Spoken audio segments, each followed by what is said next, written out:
another episode of the DM Disruption with myself, Dawn Brolin, as your host, and I'm here with Dania Buchanan from SmartVault. Now, if you know me, you know I'm a SmartVault girl because I'm smart.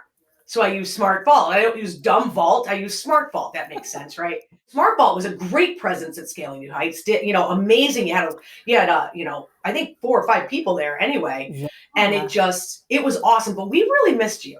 I'm not gonna lie. The team was excited to get on the road for sure. The team was very excited. I think that was the biggest conference we've been to so far. I think the sales team went to one of the Florida CPA conferences last week, but they all said Scaling New Heights was wonderful. And that really makes me happy. Yeah, that everybody came out. Yeah. Well, there's so many really great things that are happening. And you and I kind of just talked a little bit before we went live here, but just talking about people getting back together again and how important that is. And, just been through, like you say, normal. Tell me what you said before, because it was perfect. Like just normally is crazy, but it was just over the top. Yeah, I think people are desperate for physical connection with other people because this is a service-oriented group, right? Right. Accountants, professional accountants provide a service. I know they don't have to provide it live, but they've built their practices and their businesses on relationships. So they are relationship driven in their core, no matter if they do it remotely or in person. But I do think the tribe of accounting professionals is a really tight-knit group. So I think they were looking for a chance to go give each other some high fives and in a fun way, but I think in a more meaningful way, just to give each other a hug and say, hey, I'm sorry for the hard time that you've gone through. I think no one, this has been a shared experience globally, and there's no human that has been left untouched by some component of it. So I think there's also that, which makes the whole tribe such a cool bunch, man. Such a cool bunch. Yeah. And we had a really good time, and it was, again, just great to see each other and, really SmartVault, like you guys are all part of our families, right? So we all, I don't want to say like gravitate to certain applications in their teams because of who they are. And you're like, oh my goodness, it's so good to see you. Like Ivy, I hadn't seen Ivy in a while. So it was great to be able to see him. And he's just such a great sport. And we did have a great interview. So Fritz and I and Ivy and I had a couple short recordings that we did that we're going to, we'll get out there onto the DM Disruption as well. Oh, fantastic. Yeah. So we both good talkers. Yeah. Both great guys. Just intelligent. We talked, a lot about like customer service and just being there and having that forward drive, like SmartVault, and I'm not going to say anything because I'm not really sure if Fritz told me I could or couldn't say anything, but, just knowing you guys have acquired a couple of additional applications that might be moving in some new directions, not new directions, but. Yes. Yeah. So we bought, last month, we did 2 technology acquisitions. And we just literally whiteboard workflow. We whiteboard accounting professional workflow. Like, where could we plug in features that will augment and make the workflow more efficient? So we came up with 2. One, you just mentioned Quoters, right? Which is a quoting feature, which is brilliant. So if you're not using an electronic quoting tool, you need to be. So we're going to bundle one in natively. So there was a little technology acquisition we did there. And the other one was DocDown, which is form fill, which Ivy will tell you, Daniel will tell you, we've been asked about for years now, right? Which is this profession and any other professional services profession is going to want someone to fill in a form, right? And they're going to want to make that part of their DMS. So both of those pieces of technology, we're hoping we'll do a proof of concept, hoping by mid next year. So once everyone emerges from tax season, maybe have a couple of beta features for customers to try, and then into production towards the end of next year. Yeah. Super exciting. It is super exciting. Yeah. And like I always say to people, listen, if your software providers are not moving forward, they are moving backwards. So if they're not looking for, what problem can they solve next, right? You've already got the document storage nailed down. That's just solid. Like you can't beat that. And being able to move to another sector or another segment. And I think you're right. If you're not using quoting electronic quotes, like, and I teach a lot about that in the book that I wrote, that's to say, listen, you got to be sending out quotes. You got to have a place people can go get their tax returns. And I tell people this, I charge $100 to print your tax return. If you can't go online, log in and grab it yourself, then come on, man. Like, now you're just like thinking I'm your mom or something, right? But that is an example of not valuing your time at zero. Your time is not valued at zero. So your time has a value on it. You have now provided an assisted way where customers can go get their own information. If they don't want to go that route, then your time is still not valued at zero, right? Absolutely. I'm happy to go print it for you. It's $100. Yeah, good for you. Yeah. We've been encouraging customers to figure out how to pass on the charge for SmartVault. Like, you are providing a service so that at any point in time, I can go look at the K1 that I uploaded in my vault from 2013. That is a service. You're giving your customers a document portal that's secure. That's a service. That's not valued at zero, in my opinion. No, it's biased, not. But yeah. No, it isn't. And people will, they'll email me and say, oh, hey, I need a copy of my 2019 W-2. And I just go click, send link, done. Yeah, like exactly. And if you can't, if that doesn't work for you, I need you to, I don't even remember, honestly, the last time somebody asked me to print it for them. But I charge them on every quote that goes out for tax returns. They get a $35 technology fee. Everybody pays it. No one's ever complained. I'll say no one. So Dawn, when you bought your Red Sox tickets, you did it online, you were charged a service fee, a convenience fee, a ticket fee, whatever. You were charged for the technology that allowed you to buy your ticket online.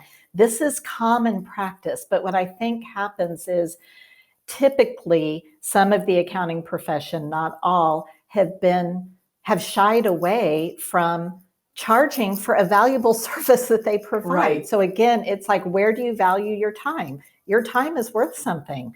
So, and it's nominal fee, and most will pay that for the convenience fee. That's my favorite word that they charge. Right? Convenience fee. Yeah, well, exactly. Okay, it's true. It was convenient, Darn it. Yeah, you don't want that, but you do. So yeah, and I mean, over the last year and a half, and we do talk about this a lot, about what changes, we all had to make a change in some capacity. Everybody did. Whether it was, okay, my client doesn't feel comfortable coming to the office. So how are we going to sign documents? Like, thank goodness that I had already had that all nailed down with, Lacert to SmartVault to DocuSign. So I have a system, and I was good, but there were so many that weren't. And I watched them on social media. You watch the people who are like, I don't even know if I want to do this anymore, which is a funny segue to talk a little bit about your son, because people made shifts and made changes and did something totally different than they were used to doing. So tell us about that, because this is awesome. So for your listeners, right, my son, I think he came to 2 conferences, which no one will remember. I don't expect anyone to remember. But anyway, long story short is he graduated University of Texas as a film student. He went into filmmaking, documentary filmmaking to be specific.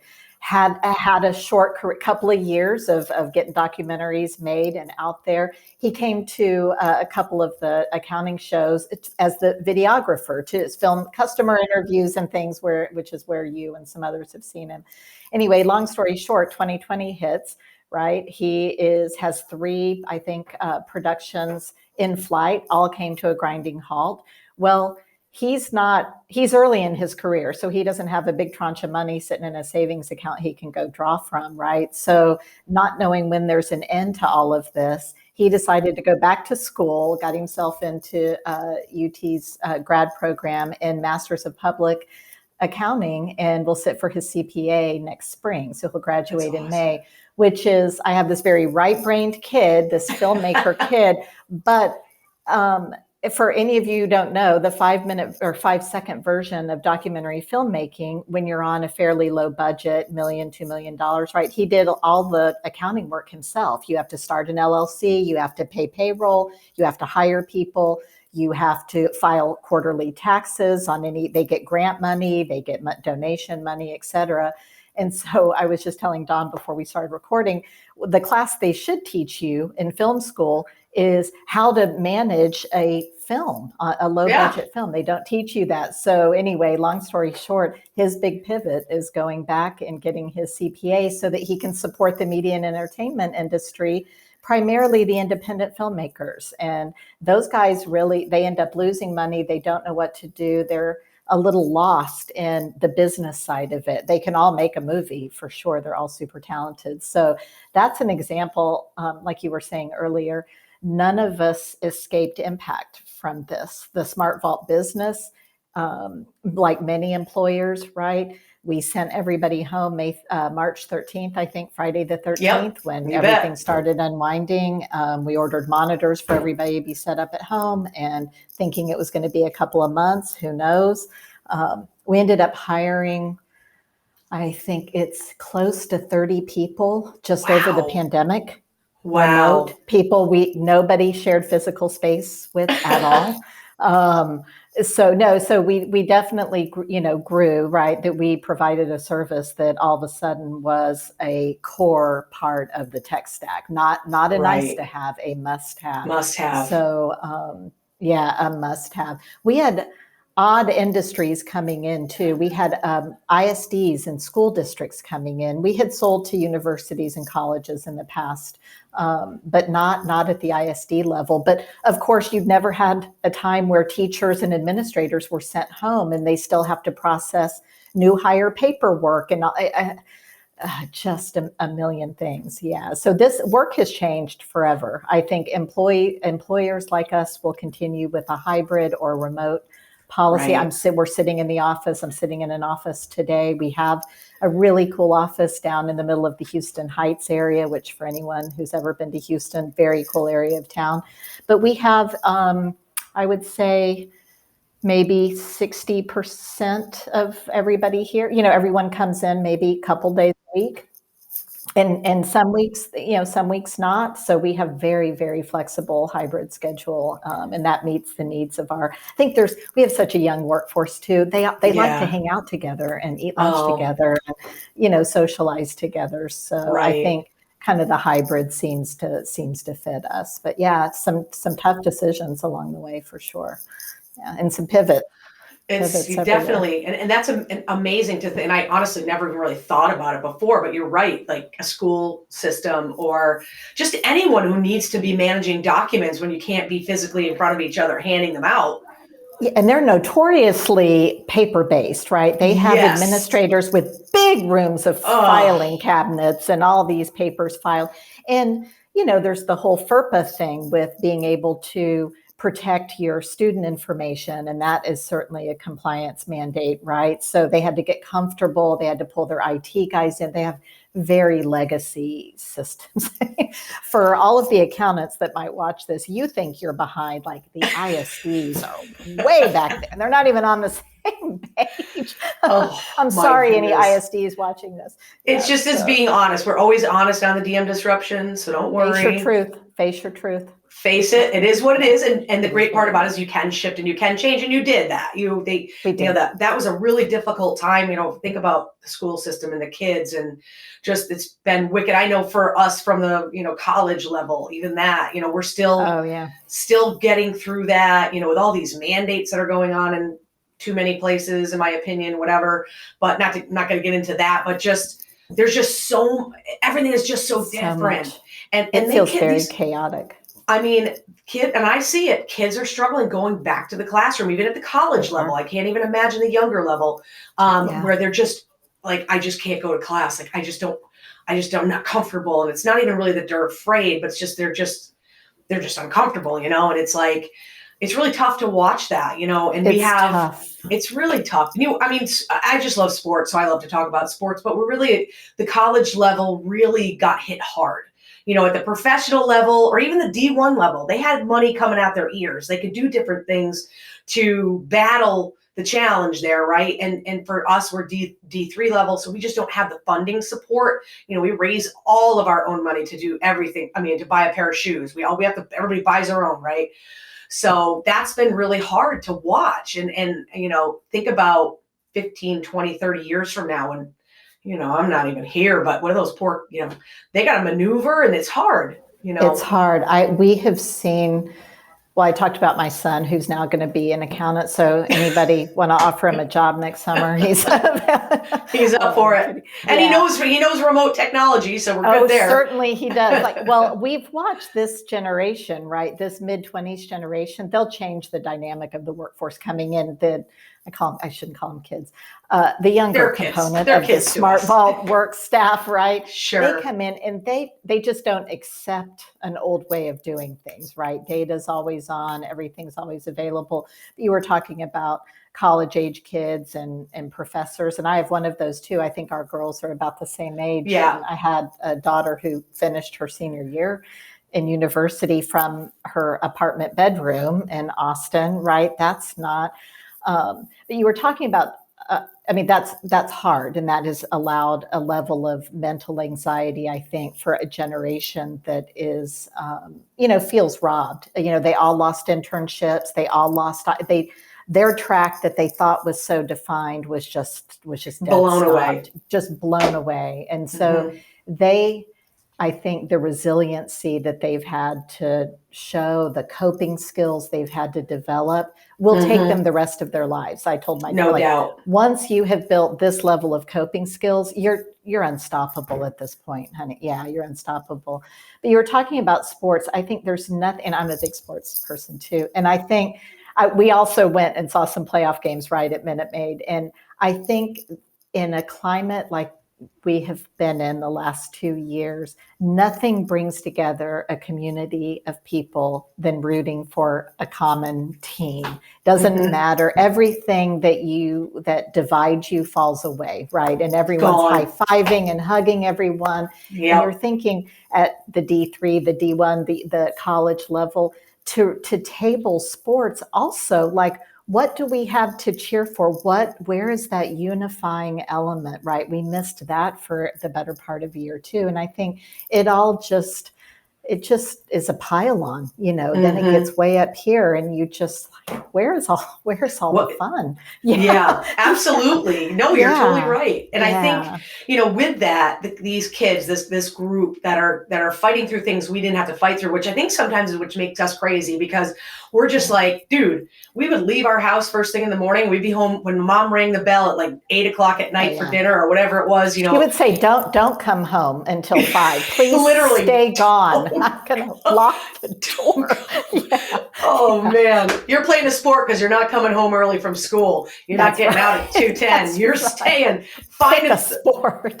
Pick a sport, pick a club. I don't care what you do, but don't come here. And so, for us, I think, and I know because, I have 2 girls and they're 22 and 23. So, just knowing it's like, I feel like they depend on us a lot more. And I'm like, dude, I didn't have to do this for my kid. My dad never did this for me. And it's like, okay, we got to just understand that we have a gap between, those mid-20s, early to mid to late 20s. And then I'm 51 and I'm not afraid to say that. But, it's like, we don't have the same thing. So I find that it's when they were teenagers, it was easy. Right. And now that they're in college or, one just graduated as well. Yeah. And she went back. We sent her back to American University for her senior year. She came home right when everybody had to go home on March 13th. Right. Then that next fall, she's like, I'm like, what are you going to do? No in classroom at American University. They never reopened the classrooms. They couldn't even go on campus in 2021. Same. And I'm like, and you want the same money? Like, okay, don't get me started on that. Okay. Your electric bill just went back down by 70% because you're not lighting up all those buildings. You don't need your guys to mow the grass. You aren't letting anybody on campus. What's there to look at? So, I had some of those. No tuition concession at all. None. And I'm just like, so we decided we were going to focus on what was best for her. And so we sent her back down because she had an off-campus apartment anyway. She had already been on and off campus.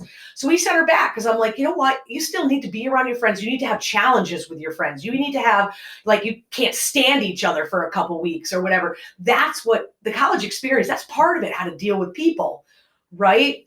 And, they didn't miss a beat with the technology, the kids.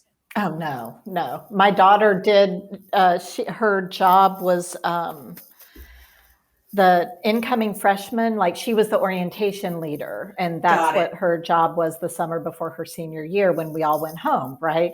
And so they just told the leaders, figure out how to do it remotely and still deliver a freshman experience. So she just like, hey, I'm going to figure out how to do it remotely and make the Zoom meetings fun and all of that. And she figured it out. They're resilient. I think we're in good hands with this generation. Like you said, they had never really had a lot of adversity, and then they got a whole bunch of it dropped on them. And I think that that's a really important point. So number one, the shift of your son moving towards the accounting industry, and understand that there's a need there for that, for film and theater and those kind of organizations, which is awesome. So think about this, practitioners. You're listening to the podcast here, right? Guess what you need to be doing if you're not doing it already? You need to be accepting into your brain, opening up the coconut and saying, I need to make sure I have the technology in place, because if you want to hire talented people, you want to hire people that can work independently, you better have the tools in order for them to do that. And that's the whole point. It's like, I know for myself, I've just been striving to get a well-oiled machine, since when I was, 1999, when I first started. I knew when I had my kids, I wanted to be remote. I was in a bad partnership where they didn't believe that because they didn't have kids and blah, blah, blah. So I left there knowing I wanted to spend time with my kids. So that was my main focus, was being able to, be wherever I wanted to take a kid to New York City for a week of camp. I did that. I took the other one out to Seattle, took another one down to Florida, went swimming with dolphins. Because I knew if I could become more efficient and more profitable, I could enjoy those things. I'd have the money to pay for it and I have the time to do it. And so that's the whole message of the designated motivator for accounting professionals, is not just have a well-oiled tech stack, so whatever. No, it's because you know why? You need to be living. We have to take, and this is the thing, Danny, we always say this, I think, when there's change, change is hard. But what's at the other end of the rainbow is worth every moment you put into it, right? Every moment. You only have one shot at this life. But to your point about addressing the constituency of your listeners, right? So I have a kid in his mid-20s who pivoted, right? That's only interesting to some people. I think it's awesome. But his group of that MPA program, so he's at University of Texas, the business, Red McComb School of Business, so super competitive to be in. This profession is about to get a lot of incoming my sons, right? Right. They're coming in, they're tech savvy, and so his first couple of questions on all the interviews he went on, right? What's your remote policy? What kind of tech do you, like, how am I enabled? They're coming in ready to work, for sure. Coming in with a high work standard, high level of ethics, but they're coming in knowing that they're going to bring some change in. And if you want to have a smart person on your team, you need to enable them to do their best and most vibrant work wherever they choose to do it. And that's what the SmartVault team here operates in. My commitment to the team is I'm just enabling a bunch of smart people to do their work. It's not all on me, right? Lord help us if it was, boy. Right? So that's my commitment. I'm here to provide a culture and an enablement path for you to do the best and most vibrant work of your career. It's not up to me to dictate the place you sit to go do that, right? Sometimes you guys want to come in the office, work, play cornhole at the end of your day and go out or whatever. And sometimes you want to do that at home where you can have dedicated focused time. But that's what this generation is looking for. That is what they're looking for. So if you're a forward-thinking accounting professional, it's not just have a tech stack that it creates efficiency for your own practice, but eventually you'll have to have a succession plan. Eventually, even if you don't want to grow your practice anymore and you don't need to be efficient because you want to hire my son or anyone else, right? That's 25. He's actually 27. So he just seems like a little baby still. But eventually there's an eventuality to your own financial planning, right? Mm-hmm. So I'm sure that when you go value a business, it's a lot easier for you to go sell your business if everything is nice and tidy. The clients are there, their 10 years of documents are there for the acquiring firm. I would say that's pretty good value there. That's exactly one of my biggest points for me is I don't want to work until I'm 75. I just don't. I got things I want to do. I know. I want to be out there. I don't know. I want to be on a 45-foot boat that I buy and I can learn how to drive it myself. I don't like to depend on anybody else, right? So I have things that I want to do. I want to, my daughter's going to be moving to LA actually because she's a musical theater and film major and she graduated with that. Love that. So she said, Mom, I'm going for it. I'm going to go out and she's leaving in January. She's like, I'm going to go for it. If that's not what I'm meant to do, like your son, she's like, then maybe I'm just helping out. Maybe I'm an assistant producer. Maybe I get the coffee. She's like, I don't care. I want to be in the industry in some way. She definitely doesn't want to do accounting. We've had her. I've tried.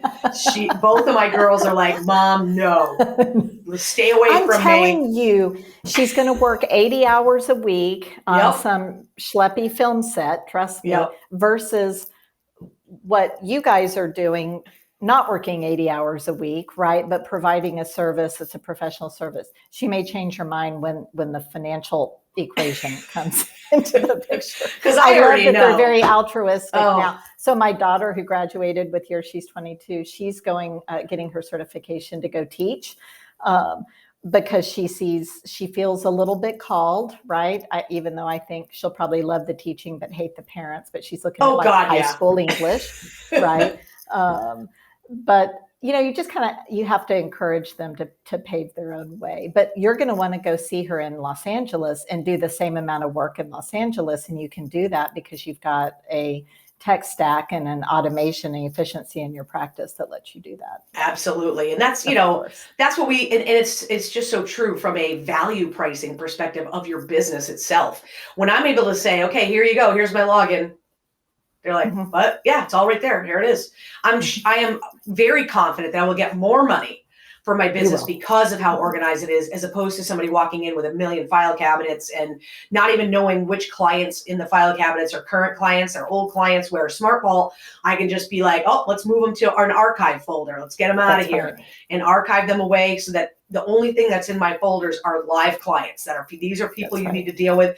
And you've got, I've got Carbon for my workflow so everything's in there. Whatever thing we've been doing is right there. And so, I think honestly, at the end of the day, the document storage is probably the most important because it does hold all of that history. It has everything that you need to be able to evaluate a client and move on.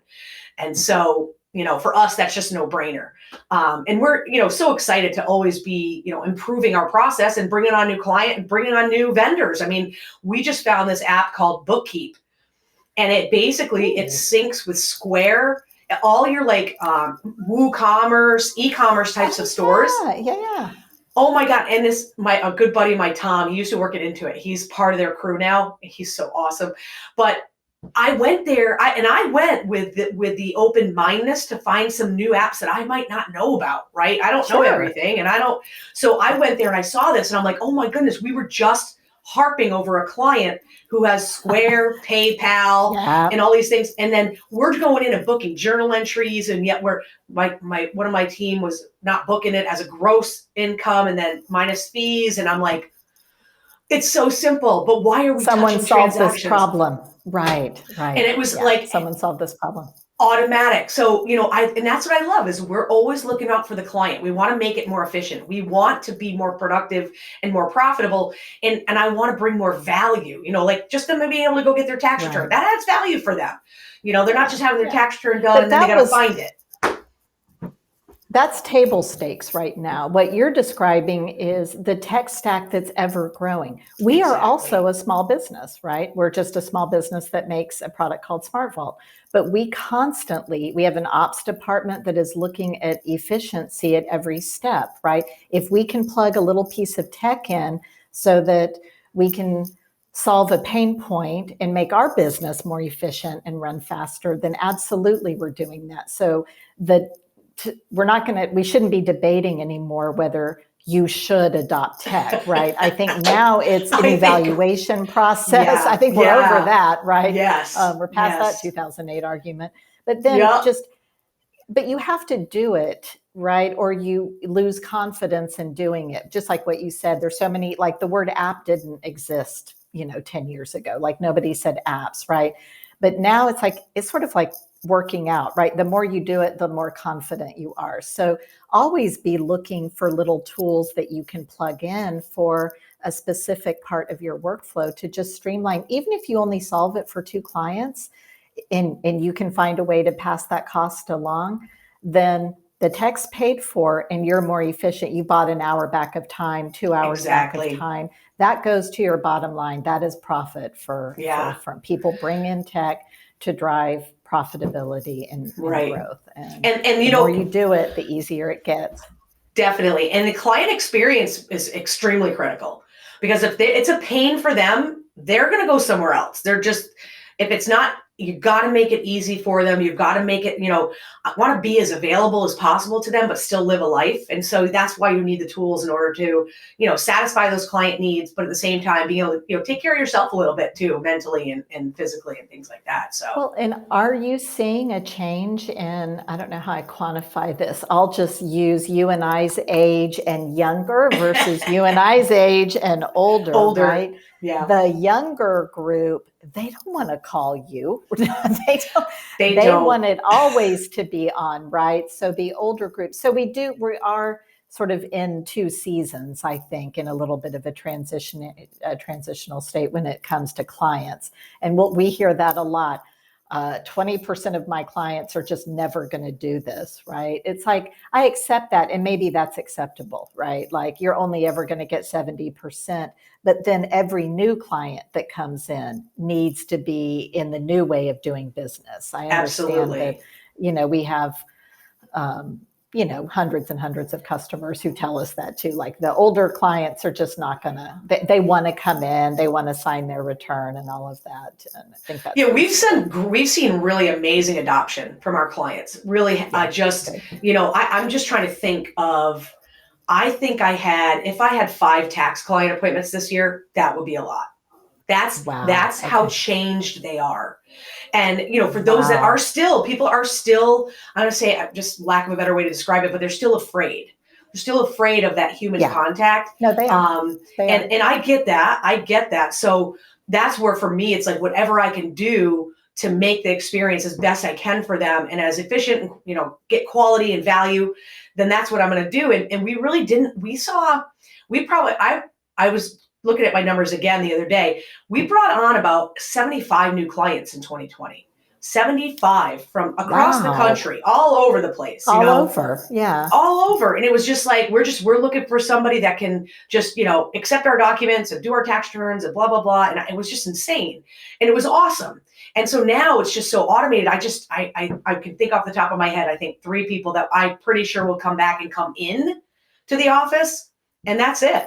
And but could 75 become 150 and it doesn't really tax the firm too much because of the automation? That's where you've got. That's where it goes. That's where that's where the payoff is, right? It is. Or if you looked at your whole client base and you just wanted to work less, right? So it's just where your motivation is. I remember learning this early on in my career at SmartVault many years ago, where I'm so fueled because I've been in tech my whole life that growth, right? And accountants were very quick to say, I don't want to grow, Dania. I just don't want to work as much. Like, oh, okay, thanks. Okay, got it. Well, yeah, then you can just work less too, if that's what motivates you. Yeah, right? Whatever it is. But I think after this last 2 years, the work-life balance is across the board now. I think people now are really got hit with a taste of what is important in life, right? Mm-hmm. However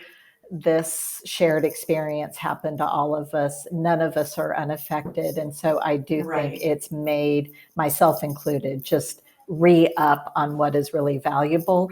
And work is a component of that, or people wouldn't work, right? There's a value that we get out of being needed and contributing in a meaningful way.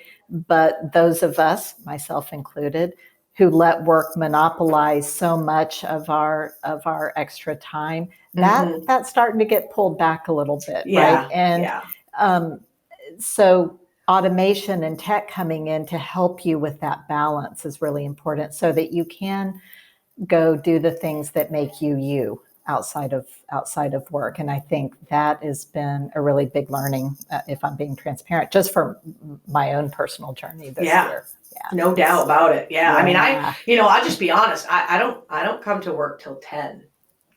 Like I won't tell anybody. Don't tell anyone. But I'm not a morning person. And it's not like I just want time for myself in the morning. I literally just want to lay in my bed and watch TikTok. I just do. And, for half an hour but that's your time, right? Yeah. That's Dawn time. And right? It's okay. Guess what? It's okay.